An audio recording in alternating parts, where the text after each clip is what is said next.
So welcome back. So we are in module lecture 5 and we are discussing about the treatment of the wastewater produced from the pharmaceutical industry. So in this lecture, we'll be covering the treatment of the pharmaceutical contaminants and we'll cover the methods other than the conventional method that we have discussed in the last lecture. So we'll be talking about the anaerobic treatment for the wastewater containing specific type of the pharmaceutical contaminants. We'll talk about the advanced oxidation processes for the treatment of the pharmaceutical wastewater. We'll talk about the electrochemical advanced oxidation process for the treatment of the pharmaceutical wastewater. We'll talk about the membrane bioreactor. We'll talk about the microalgal bio-remediation methods. We'll talk about the constructed wetlands, and we'll also talk about the adsorption method for the removal of the pharmaceutical compounds. So active pharmaceutical contaminants, that is APC, so they can enter surface water through the various pathways. For example, they can be released by the wastewater treatment plants.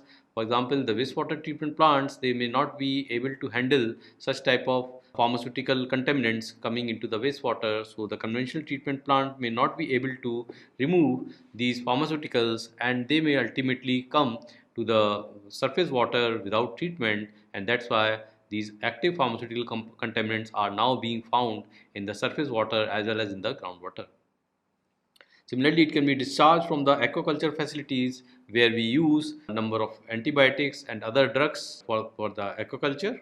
It can also come from the runoff from the agricultural fields. It can also basically be coming from the application of the biosolids and manure to the soil. So these runoff from the agricultural field as well as the manure, so they may contain certain pharmaceuticals which has come into the animal waste, into the manure. So that basically may leach into the water and that may come into the surface water. So wastewater treatment plant, so they are significant sources of the pharmaceutical related contaminants, and we have already discussed that because of the incomplete treatment, because the conventional treatment plants, they are not equipped with the facilities for the treatment of the pharmaceuticals, so they may come out in the effluent of the wastewater. Similarly, the other pathways may include the manufacturing sites wherever the drugs are being manufactured. So from there it may come into the environment, the disposal or of the unused or expired medicines into the sewage, or from the hospital discharges also it can come into the surface waters. The disposal of the treated animal carcasses, that may also lead to the induction of the pharmaceutical contaminants into the surface water. The irrigation with the wastewater may also lead to the induction of these pharmaceutical contaminants into the surface water. So the pharmaceutical sources can be characterized into two parts. For example, they can be point-based sources, they can be diffuse-based sources. So when we are having the pharmaceutical contaminants coming into the surface water by a point source like sewage or domestic solid waste or the pharmaceutical industrial waste effluents or biomedical waste, so that basically may lead to a point-based source, whereas the diffuse-based source may be from the agricultural runoff, urban runoff, or from the leakage from the wastewater treatment plant, that may lead to the diffuse based sources. And the point based sources, they are easily identified as well as they can be treated easily, whereas the diffuse based sources, so they pose a challenge in the sense that there can be multiple pathways and the concentration in this type of diffuse based contaminants may also change with time. And that's why it is very, very important that the strict government regulations are necessary so that we can safely dispose of the unused or expired medicines and the products which contains pharmaceutical contaminants into the environment. So the anaerobic treatment can be used, and it has been found that it is most cost efficient technology for the treatment of the pharmaceutical wastewater, and we can also generate the energy out of it. So anaerobic digestion can treat the wastewater with high loading rates, as well as it can convert a large portion of the biodegradable material into the biogas. And similarly, the anaerobic treatment is also having one more advantage, that it is having low sludge formation in this case. And it has been found that the people have demonstrated that anaerobic bioreactor, that is ABR, has nearly shown an efficiency of 50% COD removal from a pharmaceutical wastewater which contains a very high sulfate content. The sequencing batch reactors have been shown to achieve nearly 80% of the COD removal during the pharmaceutical wastewater treatment. Similarly, the anaerobic suspended film contact reactors, that is ASFCR, so it can achieve nearly 60 to 80% reduction in the COD while treating the pharmaceutical wastewater which contains aromatic as well as aliphatic organic chemicals.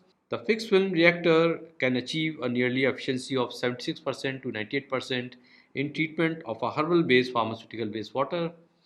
Fluidized bed reactor can achieve nearly 88.5% COD removal in treating the anti-osmotic drug-based pharmaceutical effluents. So we can find that these anaerobic treatment methods can be effectively used for the treatment of the pharmaceutical wastewater. However, it is necessary that after the anaerobic treatment method, we can basically oxidize the effluent and then we can discharge it to the environment. Similarly, it has been shown that the upflow anaerobic fluidized bed, so it can treat a wastewater which contains cephalexin drug into the wastewater. Upflow anaerobic filter UAF, so it has been shown to achieve nearly 65% reduction of the COD and which is being produced from a chemical synthesis based pharmaceutical wastewater treatment plant. Sequencing batch biofilters, that is SBB, integrating anaerobic and aerobic conditions, so it has demonstrated an efficiency of 95 to 97% in treating the pharmaceutical wastewater. So this means that the pharmaceutical wastewater, if it is treated by a combination of anaerobic and aerobic conditions, so it can lead to the very high removal efficiency. A combined system of anaerobic baffled reactor, that is ABR, followed by the biofilm airlift suspension reactor, so it has also been used for the treatment of the pharmaceutical wastewater. So the advanced oxidation processes can also be used for the treatment of the wastewater which contains the pharmaceutical contaminants. So it has been shown that the ozonation is quite effective in removing the antibiotics from the wastewater, and similarly it has also been shown that UV H2O2 or H2O2 processes can basically lead to the degradation of acetaminophen from the wastewater.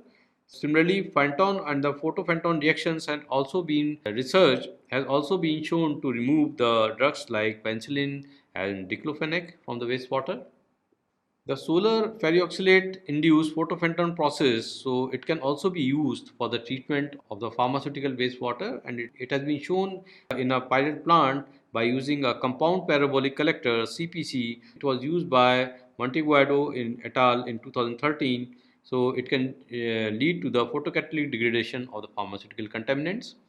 Similarly, the Della Flora et al. In 2021, they showed that the solar photophantom is quite effective in removal of nearly 63% of chloramphenicol and 40% of fluconazole and 54% of flutamide and 79% of gemfibrozil respectively.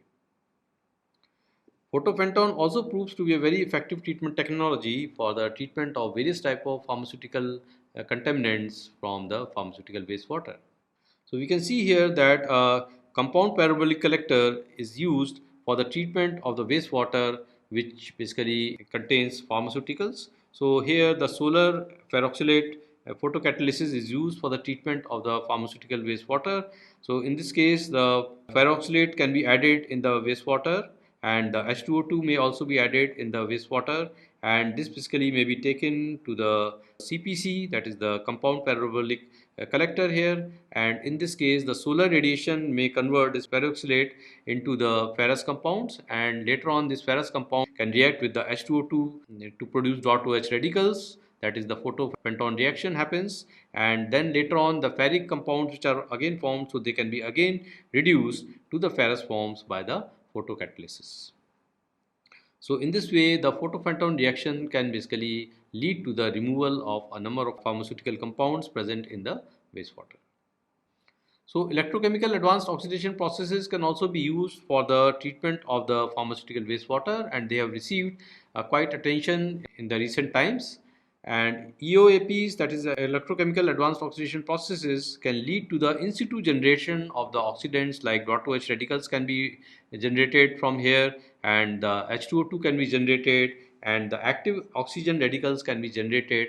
So we do not have to add any additional chemicals like H2O2, and they are generated in situ during the electrochemical oxidation process, and that can lead to the oxidation of the pharmaceutical compounds. So here in this case, the current supply will basically affect the advanced oxidation process, and it can lead to the reduction or oxidation of the organic compounds at the anode and the cathode, which are present in the electrochemical reactors, and it can lead to the conversion of the pharmaceutical contaminants either into the carbon dioxide and water that is completely mineralized, or it can be basically be converted into smaller compounds which are biodegradable in nature. So we can have two types of oxidation mechanism in this case. We can have the electrochemical conversion where the organic pollutant may be converted into intermediate byproducts and they may not be completely mineralized. For example, here in this case, the oxidation of water may lead to the .OH radical which are adsorbed and they are oxidized further, and this may lead to the formation of the active oxygen species, and this active oxygen species may then partially oxidize the pharmaceutical contaminants. So this is called the electrochemical conversion process. Whereas in the electrochemical combustion process, the pollutants they are converted into dehydrogenated or hydroxylated derivatives, and then they are totally mineralized and they form water and carbon dioxide. For example, in this case, the water may be oxidized to .OH radicals, and these .OH radicals then basically are not oxidized further and they are physisorbed onto the anode material, and they may lead to the complete mineralization of the pharmaceutical compounds. So the electrochemical advanced oxidation process may take place through two processes. Either it can take through the direct electron transfer process, or it can occur through the oxidation with the radical species which are produced from the indirect mechanism. For example, in the direct mechanism, pharmaceutical compounds they are oxidized by the transfer of the electrons to the electrode, so that is the anode, and they may be partially converted to the intermediates, or they can be completely mineralized in this case and by the transfer of the electrons to the electrode. So this is referred as the direct electron transfer process. Whereas it is possible that the number of species, so they can be converted into the active radicals. For example, here the water can be oxidized to .OH radical, oxygen can be converted to H2O2, or the chloride ions present in the water basically, or the wastewater, it may be converted to chlorine, it may be converted to chloride ions, it may be converted to chlorate. So these species can lead to the degradation of the pharmaceutical compounds. So we can have two types of anodes here in this case of the electrochemical advanced oxidation processes. For example, we can have the active anodes which are made up of noble metals oxides, for example, ruthenium oxide, iridium oxide, platinum or carbon basically. So they may act as active anodes. So in case of the active anodes, the water is initially oxidized to .OH radicals, and this may be sorbed onto the anode material. So if we are having the active anode, so in that case the .OH radicals will be rapidly oxidized to active oxygen species which are covalently bound species to the anode material, and they are chemisorbed and they result in the electrochemical conversion of the pharmaceutical compounds. So this means that the partial degradation or the intermediate compounds are formed and the pharmaceutical compounds are not completely oxidized in this case. Whereas in the non-active anodes, so the oxygen atom of the .OH radical, so this is not bounded covalently, so it remains physisorbed onto the anode surface. For example, the non-active anodes may be made up of boron doped diamond, lead oxide, titanium dioxide or tin oxide. So they basically may act as a non-active anode. So in this case, as the sorbed hydroxyl radicals, so they are not covalently bound, so they have very high and non-specific reactivity towards the organic substrate. So in this case, the pharmaceutical compounds they can be completely mineralized and it yields to the electrochemical combustion of the pharmaceutical compounds.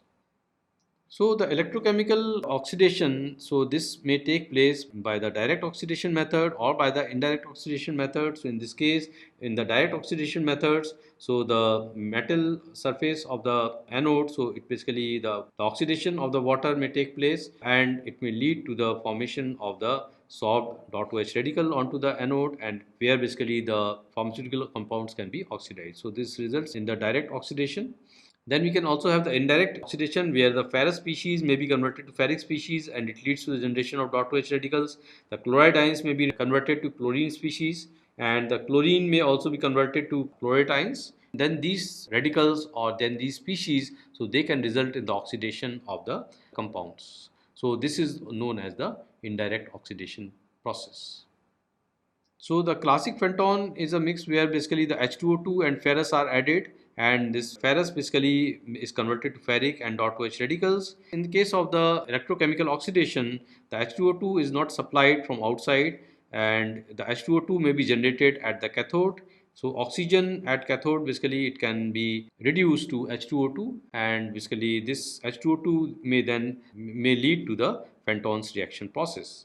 The ferric ions which are generated from the Fenton's process, so that can be again reduced to ferrous ions at the cathode. And so this cyclic process continues, and it can lead to the very high generation of the dot OH radicals. Similarly, we can also have two types of electrochemical reactors. We can have a 2D reactor where basically we are having two electrodes, that is the cathode and the anode, and these are responsible for the electrochemical oxidation of pharmaceutical compounds. Whereas in the 3D electro-oxidation system, in this case, the third electrode is also added, which is nothing but the particles of the metals or carbon, so they can be suspended in between the two electrodes like anode and the cathode, and these particles which are present are known as the particle electrodes because they are converted into the small electrodes, as these particles basically may have different charges on different sides, and this may also act as a cathode, this may also act as anode, and a number of reaction mechanism can happen on these particle electrodes. For example, the direct oxidation can take place, whereas the indirect oxidation can also take place, and it can also lead to a number of other processes like electrostatic interactions can happen here, and similarly the adsorption process can also happen. So the mass transfer process basically is also enhanced, and as these particle electrodes are present in the bulk liquid, so they allow very efficient mass transfer of the contaminants or the pharmaceutical contaminants into these particle electrodes, and it can lead to the very high efficiency of the 3D electro-oxidation system. So in the 3D electrode, we are having a very large specific surface area because of small size of these particle electrodes. If these particle electrodes are porous also, so it can increase the surface area to a large extent, and which can again impact the oxidation process in a fruitful manner. And similarly, it can also provide the greater current density because of the large surface area. The reaction speed can also increase. It can also facilitate the mass transport of the reactants and the products throughout the bulk material. So that's why nowadays the 3D electrodes are being used for the treatment of a number of pharmaceutical compounds like the antibiotics as well as anti-cancer drugs. So they are being treated by using the 3D electrochemical reactors. So these EAOPs basically they can lead to the oxidation of the pharmaceutical compounds, and these pharmaceutical compounds can either be converted into the carbon dioxide and water if they are completely mineralized, or they can also lead to the breakdown of the complex organic molecules into the smaller fragments, and this can also lead to the higher accessibility of these smaller organic compounds to the microbial degradation, and it can also lead to the reduction in the toxicity, as the complex organic molecules may be toxic in nature, whereas the daughter products which are produced from the electrochemical oxidation process, so they may be not toxic to the microbes, and they can be easily accessible to the microbial degradation. So they can easily metabolize these simpler intermediates, and this basically may enhance the biodegradation process. So that's why it is possible that we can first of all treat the wastewater which contains highly non-biodegradable pharmaceutical compounds by using the advanced oxidation processes like electrochemical advanced oxidation process, and later on after the biodegradability of the wastewater is enhanced, we can take it to the conventional treatment systems. So we can see here that different type of electrochemical advanced oxidation processes can take place. For example, anodic oxidation can take place where the oxidation takes place at the anodic surface itself. Similarly, the anodic oxidation can take place along with the electro-generated H2O2. So the reactions of the anodic oxidation is taking place. The side by side, the H2O2 is also getting generated from the cathodic reduction, and the generation of the H2O2 may enhance the generation of the hydroxyl radicals. Similarly, the electrophantom reaction can take place by the reaction of anodic oxidation and H2O2 which is being produced, and in this case if we add ferrous salts to it, if we are having the iron based electrodes, so it can also lead to the Fenton reactions, and this Fenton reaction can lead to the generation of ferric, and ferric basically can again get reduced to ferrous at the cathode, and the oxidation process basically can be enhanced by the production of a higher amount of dot OH radicals. Similarly, the photoelectrophantom or the solar photoelectron process can also take place by adding the compounds which can be photolysed easily. For example, we can have the ferroxylate compounds. They can basically be converted to ferrous compounds in presence of solar light or UV light, and this basically can lead to the higher efficiency of the electrophanton process, and it can lead to the higher generation of the .2H radicals. Similarly, the electrochemically active persulfate can also lead to the generation of the highly reactive sulfate radicals. For example, here in the electrochemical oxidation, if the persulfate is present, so this persulfate can be converted into the sulfate radicals. So EOPs basically has been used in combination with the biological treatment process. For example, it has been shown that the tetracycline when treated by electrophanton process and the sequential batch reactor, so it can result in the removal of nearly 86% of the TOC as well as 83% of mineralization can be achieved by using this process. Similarly, sulfamethoxine has been shown to be degraded by using a combination of the electrophanton and the bioregulation process, and it has been found that it has been quite effective in the mineralization of sulfamethoxine drug. Chloramphenicol basically has been shown to be reduced by using the anodic oxidation process. Nearly 95% removal of chloramphenicol has been observed, and nearly 35% TOC removal has also been achieved during this process. So it has been shown that valsartan drug has been degraded by using the photoelectrophanton and aerobic treatment method. So it has been found that valsartan was completely degraded and the TOC removal rate was nearly 80%. Similarly, the mechanical hull wastewater was shown to be removed by using a biological method combined with the electrophanton process, and nearly 93% of COD removal was observed. Non-steroidal anti-inflammatory drugs like diclofenac, ibuprofen, ketoprofen, naproxen. So it has been shown to be by using a combined biological and electrophanton process, and 61% removal of ketoprofen, 97% removal of diclofenac, 86% removal of ibuprofen, and 81% removal of naproxen has been reported. Similarly, antibiotic metronidazole, so it has been removed by using the electrophanton and the biodegradation process, and the mineralization rate was achieved to be nearly 87.4% in this case, and the TOC removal rate was nearly 98%. And the biodegradability was enhanced from nearly 0 to 0.46 by this process. So all these processes have been tried in the lab scale. So membrane bioreactors can also be used for the treatment of the pharmaceutical wastewater, and Chang et al. In 2008 they reported that 20 cubic meter of the membrane bioreactor was able to treat the pharmaceutical wastewater at a HRT of nearly 140 days, and it achieved a COD removal efficiency of 96% and BOD removal efficiency of nearly 99%.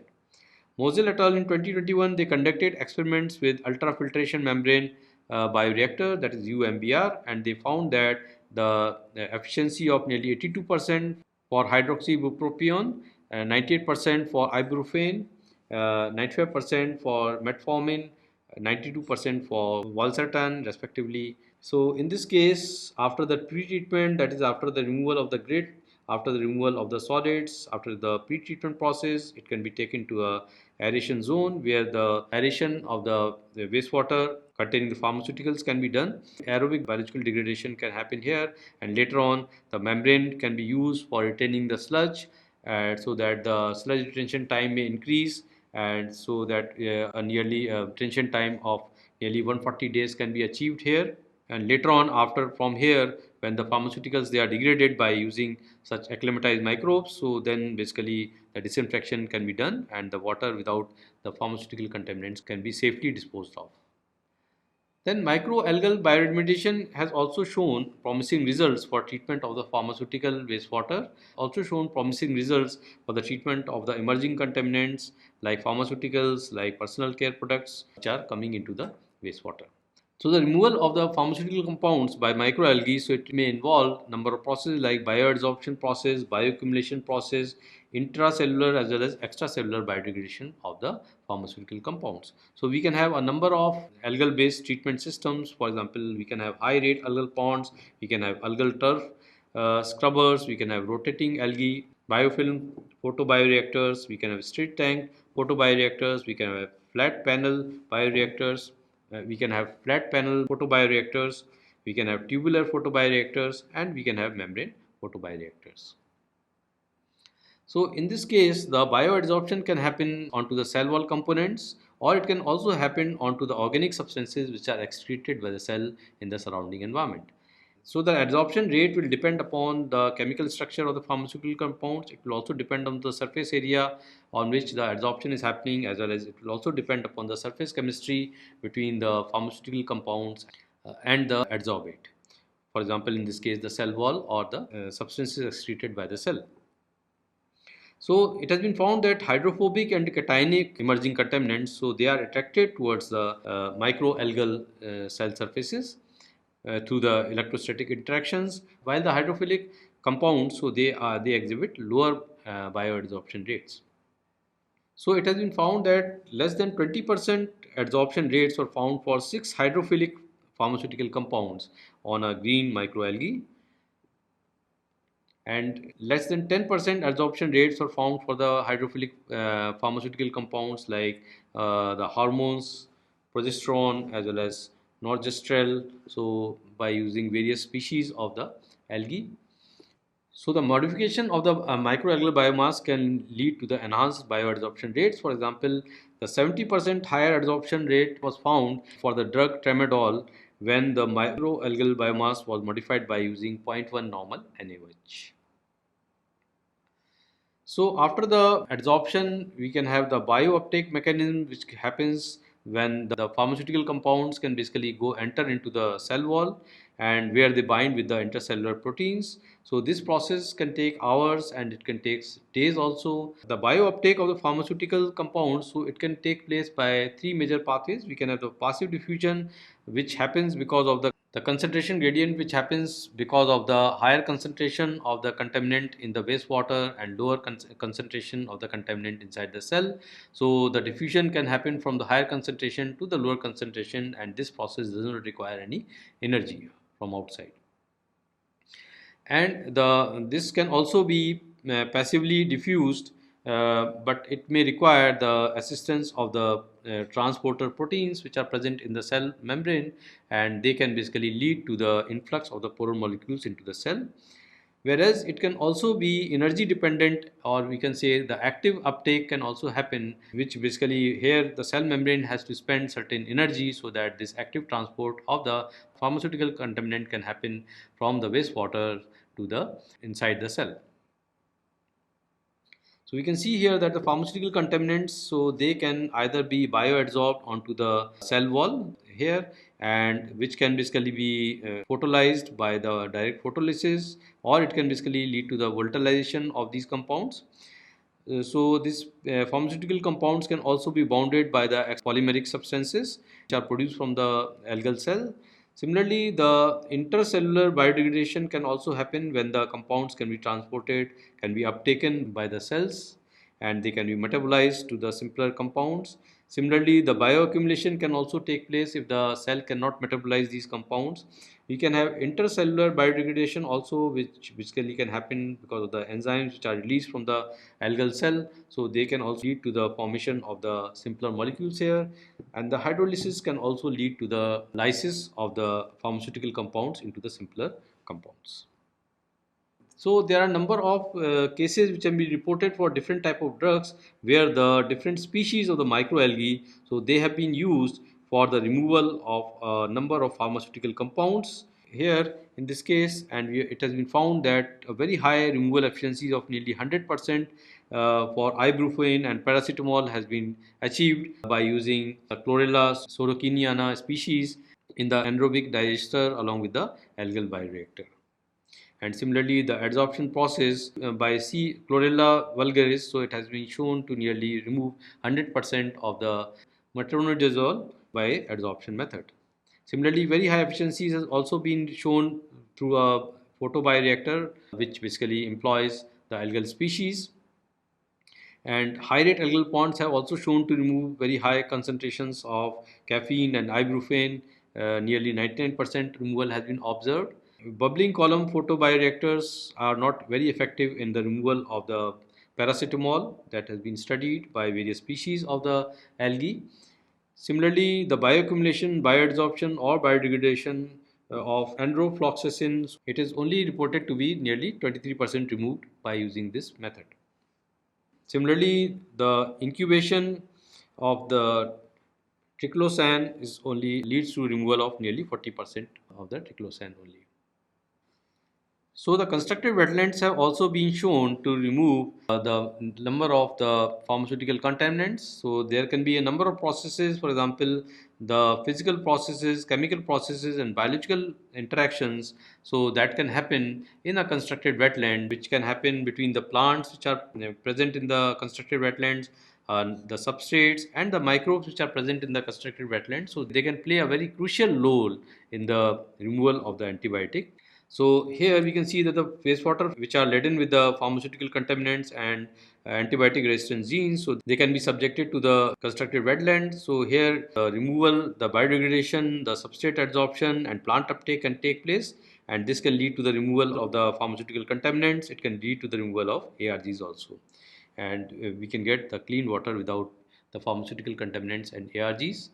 So the principal microorganisms which are involved, which are active in the constructed wetlands, so it may include bacteria, it may include actinomycetes, fungi, as well as the some protozoa. So it has been found that the microbial community, which contains bacteria as a major contributor, so nearly 94% of the reduction of antibiotics have been reported. For example, the enrofloxacin as well as tetracycline has been removed up to 94% by using the constructed wetlands. So here the factors like temperature, the presence of the plants, the type of the plants that we are using, the antibiotic concentrations, so they all affect the removal processes through the microorganisms which are residing inside the constructed wetlands. So warm temperature can favor the high activity of the nitrifying bacteria, and it can also increase the activity of the protein degrading bacteria, and we know that as the temperature increases, the kinetics of the degradation also improves, so it can lead to the higher reduction ability towards the antibiotics in the constructed wetlands. So it has also been shown that the vertical subsurface flow constructed wetlands, so it can lead to the antibiotic elimination, and it can lead to an efficiency of nearly 70% removal. And the constructed wetlands combined with the microbial fuel cells, so it has been shown for the removal of antibiotics as well as the antibiotic resistant genes, and it has been shown that nearly 99.1% elimination rate has been established by using this combination. However, number of antibiotics such as sulfonamide, macrolactone, chloramphenicol, polyether, and beta-lactam needs more attention as the removal efficiencies are not as high as the other drugs by using constructive wetlands. So after this process, we can also use number of adsorption processes for the removal of the pharmaceutical contaminants. So for example, nowadays number of nanomaterials, the photocatalytic degradation methods, nanofiltration, so they are being used for the removal of a number of pharmaceutical contaminants. So there can be number of biopolymers and biocompounds which can be used for the treatment of the pharmaceutical contaminants. So these type of biopolymers or biocompounds may contain a number of functional groups which can enhance the adsorption capacity of certain of these compounds. For example, chitosan and its derivatives, so they are highly active biosorbents for removal of the pharmaceutical pollutants from the wastewater. So these chitosan and its derivatives, so they are known for their biodegradability, their biocompatibility, hydrophilicity, non-toxicity, antimicrobial activity, low immunogenicity, and inexpensiveness and accessibility, and that's why they can be used very efficiently for the removal of the pharmaceutical compounds from the wastewater. The combination of the chitosan along with the metal organic framework, so it has also shown a very high adsorption capacities towards the tetracycline. The combination of granular activated carbon, ozonation and sand filtration has been shown to remove nearly 87 to 95% of the active pharmaceutical ingredients in an experimental setup. Activated carbon has also been shown to remove the lot of emerging contaminants which also contains lot of pharmaceutical and personal care products by using the powdered or as well as the granular activated carbon, and nearly 90% of these pharmaceuticals and the personal care products have been removed by using the adsorption method using the activated carbon. However, the water soluble contaminants can basically easily break through the granular activated carbon process, and they are basically found in the effluents more rapidly in comparison to the hydrophobic contaminants. There can be a number of technologies which can be used for the treatment of the pharmaceutical contaminants. For example, the ultrafiltration membrane bioreactor has been shown to remove 98% of ibuprofen, Similarly, ultrafiltration membrane bioreactors are also shown to remove nearly 95% of the metformin from the wastewater. Anaerobic treatment can remove nearly 88% of azithromycin, whereas the anaerobic treatment can also remove nearly 73% of the tetracycline from the wastewater. The advanced biological treatment can have shown to remove nearly 61.3% of diclofenac. Biochar has been shown to remove nearly 84% of carbamazepine from the wastewater. Powdered composite adsorbent has shown to remove nearly 54% of ciprofloxacin, whereas sulfadiazine has been shown to be removed to nearly 68% by photolysis process. The electroflocculation process has shown nearly 89% removal of amoxicillin, whereas electrocoagulation process has also shown nearly 34% of the carbamazepine removal, and the acquisition process has reported nearly 99.8% removal of triclosan. So we stop here, and these are the references which we have used for the preparation of this lecture. So thank you.